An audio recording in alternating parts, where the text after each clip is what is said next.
जंगली जानवर उन जगहों पर बेफिक्र विचरण कर रहे हैं जो कभी दरअसल उन्हीं की विरासत थी। अब जानवर आजादी और बिना डर के बाहर घूम रहे हैं। ऐसे ही वीडियो पूरे देश भर से सामने आ रही है। जैसे ओडिशा के समुद्री तट पर इस बार अंडे देने के लिए लुप्तप्राय 7,90,000 ऑलिव रिडले कछुए पहुंचे। अगर इसे इस महामारी का गुड इफेक्ट कहा जाए तो अतिशयोक्ति नहीं होगी। इन कछुओं ने गहिरमाथा और रूसी कुल्ले में 6 करोड़ से ज्यादा अंडे दिए। इससे पहले ये तट सैलानियों और लोगों से खचाखच भरा रहता था, लेकिन लॉकडाउन के चलते मछुआरों और टूरिस्ट की गतिविधि ठप पड़ गई। इसी के चलते इतनी बड़ी संख्या में इस बार कछुए पहुंच गए। विशेषज्ञ कहते हैं कि अगर इंसानों की गतिविधियां सीमित नहीं होती तो इनमें से बहुत सारे रास्ते में ही मर जाते या फिर अन्य बाधाओं के चलते पहुंच ही नहीं पाते। रिपोर्ट्स के अनुसार मानव घुसपैठ और तट पर कचरे के ढेर ने उन्हें 2019 में घोंसले से दूर रखा था।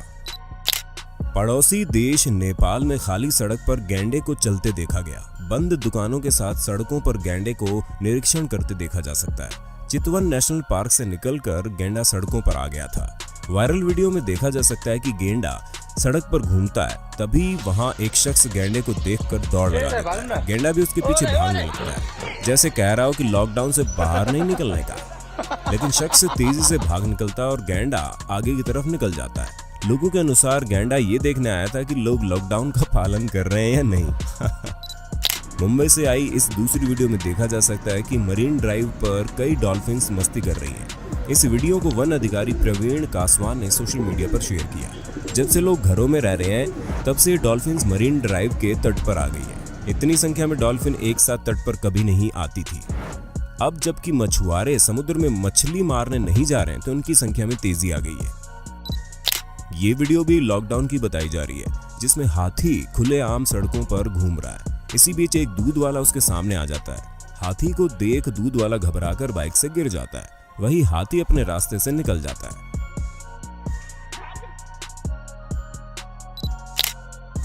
इसी क्रम में दूसरी वीडियो कर्नाटक की बताई जा रही है, जिसमें पूरे हाथी के समूह को सड़क पर जाते हुए देखा जा सकता है। दिल्ली में जहां पहले तमाम तरह के शोर के कारण हम पक्षियों की चहचहाहट भूल चुके थे, अब वो दोबारा सुनाई देने लगे हैं।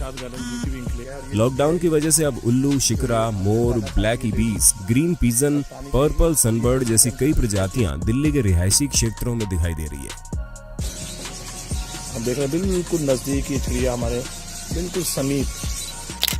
इस वीडियो में देहरादून की कॉलोनी में खाली सड़क पर दौड़ते हुए हिरण को साफ देखा जा सकता है।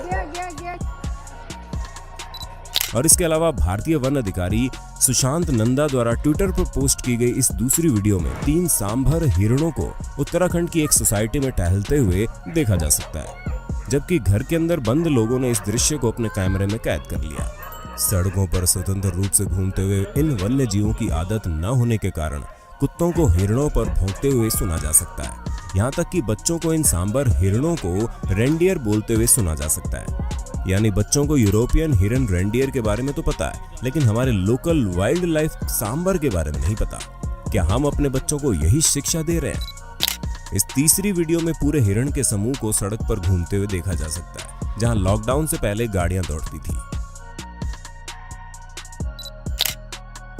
जहां इटली में इस महामारी का सबसे अधिक प्रभाव पड़ा, वहीं लॉकडाउन के चलते सार्डिनिया के तटों पर क्रूज गायब है और अब डॉल्फिन्स वापस तटों के पास लौट रही है और मस्ती कर रही है।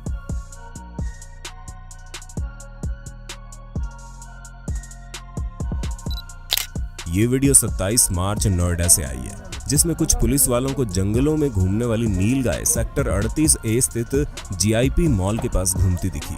नोएडा का सेक्टर 38A पॉश सेक्टर्स में माना जाता है, इसलिए ऐसा दृश्य लोगों के लिए किसी अचंभे से कम नहीं है। भारतीय वन सेवा के अधिकारियों ने वन्य जीवों के वीडियो शेयर किए, जिनमें विलुप्त होने के कगार पर पहुंच चुके कस्तूरी बिलाव यानी मालाबार स्वीट नाम की बिग कैट का वीडियो भी शामिल है, जिन्हें आखिरी बार 1990 में देखा गया था। IFS अधिकारी सुशांत नंदा ने केरल के कोझिकोड में सड़क पर घूमते हुए कस्तूरी बिलाव का वीडियो साझा किया। उन्होंने वीडियो के साथ साझा किए हुए ट्वीट में कहा, ये जीव गंभीर रूप से खतरे में है और अब सिर्फ 250 वयस्क बिलाव ही बचे हैं। इन्हें 1990 के बाद से नहीं देखा गया था। इसी प्रकार इजराइल के तेल अविव एयरपोर्ट पर गीस के परिवार को विचरण करते कैमरे में रिकॉर्ड किया गया। उत्तरी वेल्स के लेंदूडनो की सुनसान सड़कों पर कश्मीरी बकरियों के एक झुंड को टहलते हुए देखा जा सकता है, जहां के निवासी भी बाकी देशों की तरह महामारी के दौरान लॉकडाउन में हैं। ये कश्मीरी बकरियां ग्रेट ऑर्मे से नीचे शहर में आ गई थी। इन सड़कों पर टहलते, भागते और घास और झाड़ियां खाते आसानी से देखा जा सकता है। इसी प्रकार सिंगापुर के मरीना बे एरिया के चारों तरफ ऊदबिलावों को खेलते देखा जा रहा है। वैसे यहाँ ऊदबिलावों को देखना इतना खास नहीं है, लेकिन इस वीडियो में आप इन्हें बिना किसी डर के निश्चिंत होकर खेलते हुए देख सकते हैं, जो लोगों की मौजूदगी में पहले नहीं होता था। मेट्रो वैंकूवर के नॉर्थ तट पर इंडियन आर्म में किलर व्हेल को ऊपर आते हुए भी देखा गया। ऐसा 59 साल में पहली बार हुआ। ठीक ऐसे ही फ्रांस में भी व्हेल देखने को मिली। लेकिन जहां कुछ जंगली जानवरों को लॉकडाउन के दौरान काफी सुकून मिल रहा है, वहीं दूसरी ओर कई जानवरों को काफी परेशानियों का सामना करना पड़ रहा है, जैसे कुत्ते, कबूतर, बंदर इत्यादि, जो खाने के लिए पूरी तरह इंसानों पर आश्रित हो चुके हैं। इसलिए जब भी आप किसी जरूरी काम से बाहर निकलें तो इनका जरूर ख्याल रखें। लॉकडाउन की वजह से जहां तमाम फैक्ट्रीज बंद है, यातायात के तमाम साधन बंद है, अंतर्राष्ट्रीय स्तर पर अर्थव्यवस्था को भारी धक्का लग रहा है। लाखों लोग बेरोजगार हुए हैं, शेयर बाजार औंधे मुंह गिर चला है। लेकिन अच्छी बात यह है कि कार्बन उत्सर्जन रुक गया है। अमेरिका के न्यूयॉर्क शहर की बात करें तो पिछले साल की तुलना में इस साल वहां प्रदूषण 50% कम हो गया है। जिस यमुना नदी से कभी बदबू आया करती थी, उसके आसपास अब खुशबूदार वातावरण हो गया है। महामारी की वजह से पूरे देश में जब से 21 दिन का लॉकडाउन लगा है, तब से अब तक पॉल्यूशन के स्तर में काफी कमी आ गई है।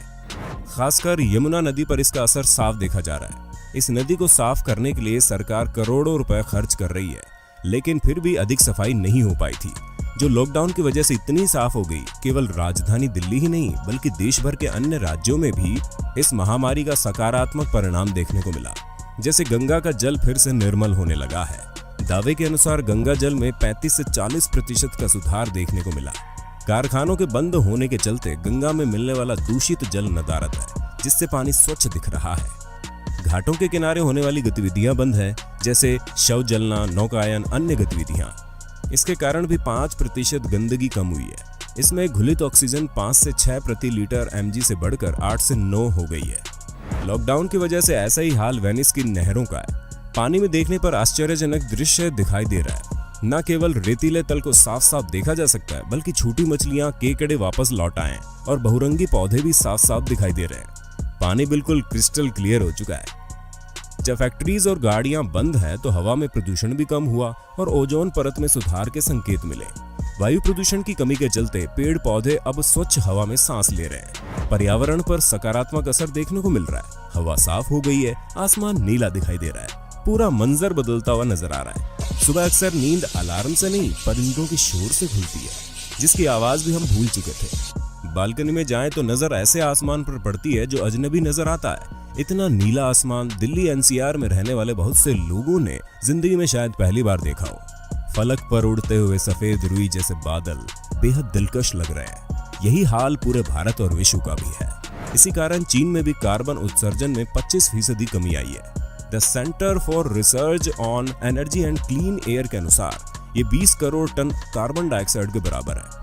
चीन के 6 बड़े पावर हाउस में 2019 के अंतिम महीनों से ही कोयले के इस्तेमाल में 40% की कमी आई है। पिछले साल इन्हीं दिनों की तुलना में चीन के 337 शहरों की हवा की गुणवत्ता में 11.4% का सुधार हुआ। ये आंकड़े खुद चीन के पर्यावरण मंत्रालय ने जारी किए हैं। यूरोप की सैटेलाइट तस्वीर ये बताती है कि उत्तरी इटली से नाइट्रोजन डाइऑक्साइड उत्सर्जन कम हो रहा है। ब्रिटेन और स्पेन की भी कुछ ऐसी ही कहानी है। यहाँ तक कि लॉकडाउन के दौरान दुनिया के अधिकांश हिस्सों में धरती की सतह पर कंपन कम हुआ है।